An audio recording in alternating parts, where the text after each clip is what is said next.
எப்படி இருக்கீங்க? நல்லா இருக்கீங்களா? இன்னைக்கு வந்து பார்த்தீங்கன்னா, ரொம்ப ரொம்ப சூப்பரான, சாஃப்ட்டான கேரட் வச்சு கேக்கு தான் செய்ய போறேன். கேரட் கேக்கா அப்படின்னு பார்க்காதீங்க. ரொம்ப ரொம்ப டேஸ்ட்டா, சாஃப்ட்டா, சூப்பரா இருக்கும்.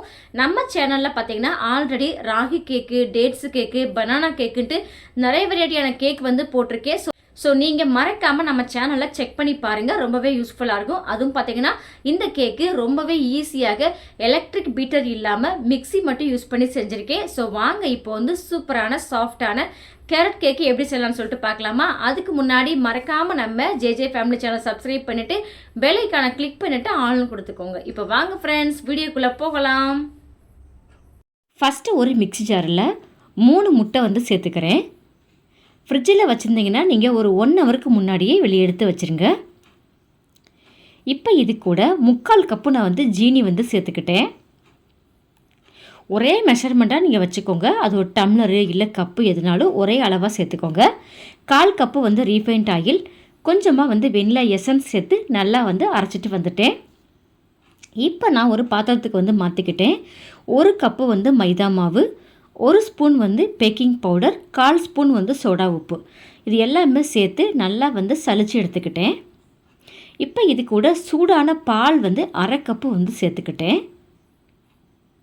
இப்போ அதையுமே நல்லா வந்து கலந்து கொடுத்த பிறகு 1 கப்பு, எந்த கப்பால் மைதா மாவு எடுத்தீங்களோ அதே கப்பால் 1 கப்பு ஃபுல்லாக வந்து கேரட் வந்து துருகி சேர்த்துக்கிட்டேன்.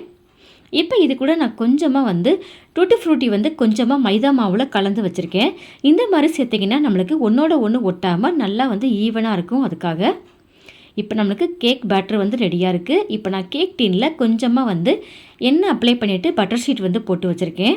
பட்டர் ஷீட் இல்லை அப்படின்னா இந்த எண்ணெய் அப்ளை பண்ணிவிட்டு மைதா மாவு கொஞ்சமாக தூவி எடுத்துக்கோங்க. நல்லா வந்து டேப் பண்ணிவிட்டு நான் வந்து அவனில் தான் வந்து பேக் பண்ணி எடுக்க போகிறேன். கரெக்டாக 180 டிகிரி செல்சியஸுக்கு ப்ரீஹீட் பண்ணிவிட்டு 45 நிமிஷம் வந்து வேக வச்சு எடுத்துக்கிட்டேன். இந்த மாதிரி அவன் இல்லை அப்படின்னா குக்கரில் நான் உப்பு கொஞ்சமாக சேர்த்துட்டு ஸ்டாண்டு போட்டுட்டு நம்ம கேக் டின்னை வந்து வச்சுட்டு கரெக்டாக குக்கர் விசில், அதுக்கப்புறம் கேஸ்கட்டு ரெண்டுமே போடாமல் நல்லா லோ ஃப்ளேமில் வச்சு 45 மினிட்ஸ் வந்து பேக் பண்ணி எடுத்திங்கன்னா சூப்பரான வந்து பஞ்சு போல் கேரட் கேக் வந்து ரெடி ஆயிடுச்சு. இப்போ பாருங்கள், நல்லா கம்ப்ளீட்டாக ஆறவும் நான் வந்து பீஸ் போட்டு காட்டுறேன். நல்லா ஸ்பாஞ்சியாக சூப்பராக இருக்கும். இப்போல்லாம் குட்டீஸ்களுக்கு லீவ் விட்டாச்சு. ஸோ ஏதாவது ஒரு ஸ்நாக்ஸ் கேட்டுகிட்டே இருப்பாங்க. இந்த மாதிரி நீங்கள் கேக் செஞ்சு கொடுங்க, குட்டீஸ்லாம் என்ஜாய் பண்ணி சாப்பிடுவாங்க. பாருங்கள் எந்த அளவுக்கு நல்லா ஸ்பாஞ்சியாக இருக்குன்ட்டு.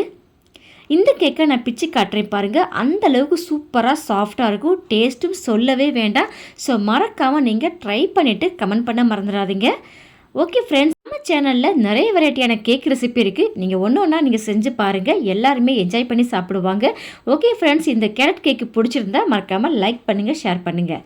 தேங்க்யூ.